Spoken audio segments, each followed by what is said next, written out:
Office से आते हैं तो उन्होंने उनको अपने माँ के कक्ष में उनको दरवाजे पे रोक लिया।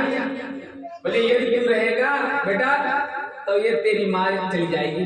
बोले क्या, या तो उसको वो रहेगी या तो मेरे। बोले इतना बढ़ गया, बोला माता जी क्या बात है। बोले नहीं, आज तो हमारा बहुत बड़ा अपमान कर दिया तेरे बहू ने।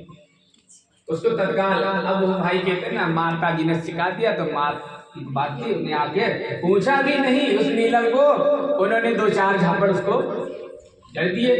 अब यहाँ तो सासू माँ ने भी दोपहर में ठोक दिया था, उधर उनके पति देवता है उन्होंने भी ठोक दिया। अब याद कर रही माई के लिए तो मेरी माँ भी नहीं है, अब जाऊं तो कहाँ जाऊं। मन में विचार आ गया, अब तो इससे तो बचपन से ही माँ गुजर गई, सोचा था यही हमारी सासू है, यही माँ है, लेकिन वो भी 36 का आंकड़ा हो गया, तो क्यों ना सल्पास खा के खुदकशी करके अपने जीवन को खत्म कर लिया जाए। लेकिन एक अंदर से प्रेरणा आती है नहीं, ब्रह्महत्या, गौहत्या, मानव हत्या, बहुत सारी हत्याओं में सबसे बढ़िया आत्महत्या का कभी प्रयाचित नहीं होता, उसका कभी चेतना का उद्धार भी नहीं होता है। उसके अंदर प्रेरणा आई कि चलो मायके चलते। नीलम जी उस घर को छोड़कर, पति ने भी ठोक दिया, सास ने भी अपमान कर दिया, जगह जगह तिरस्कार पाई, जैसे जैसे अपने घर आती है और अपने वैद्य जी पिताजी से कहती है पिताजी अब तो हमारा जीना बेकार है। बोले क्या बेटा। बोला हमारा बड़ा तिरस्कार हुआ उस घर में, आपने सब कुछ दिया, रिश्ता किया, और लेकिन वहाँ जाने के बाद हमारा बहुत क्या बताए फिर पापा जी, हमारा तरह तरह से उस परिवार में हमारा अपमान हुआ, तिरस्कार हुआ, और हर तरह से हमारा, अब हम उस घर नहीं जाएंगे। बोले कोई बात नहीं, पापा जी ने कहा, विद्वान थे, बोले ठीक है परिस्थितियां बेटे बदल जाएंगी। लेकिन कहते ना जब अंदर से प्रतिशोध आ जाता है, अपमान का प्रतिशोध बहुत भारी पड़ता है, आपने देखा होगा। इसलिए कभी भी किसी का अपमान नहीं करना चाहिए।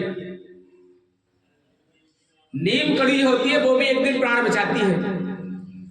अब उसने, नीलम ने संकल्प किया, मेरे तो पिताजी वैद्य ठहरे ना, और मेरे पिताजी जिसको जो दवाई दे देते हैं उसका कल्याण उद्धार हो जाता है। अब मैं पिताजी से ऐसी दवाई लूंगी ये गूंगी हो जाएगी, ये बहुत बोलती रहती है, जाऊंगी जरूर उस घर में, लेकिन उसको जन्म जन्मांतर के लिए उसको गूंगी कर दूंगी, बोल ही नहीं पाएगी।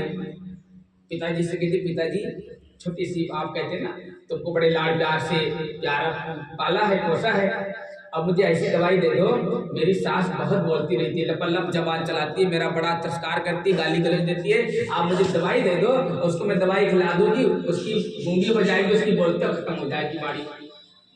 ले बेटा तुमने तो ये तो बड़ा गलत काम किया, वो तो तुम्हारी सासू माँ है। बोले नहीं, ये तो आपको करना ही पड़ेगा।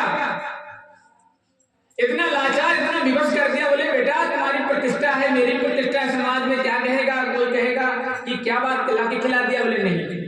तो कहते हैं उनके पापा जी थे, उन्होंने दवाई आयुर्वेद के प्रणेता थे, मासी चरक के अनुसंधान उन्होंने किया था, उन्होंने आयुर्वेद की जड़ी बूटी तैयार कर दी। बेटा ठीक है, लगभग में 4-5 महीने लगेंगे, और इसको आप एक पुड़िया रोज आप लेते रहना, और धीरे धीरे दवाई असर करेगी और आपकी सासू माँ को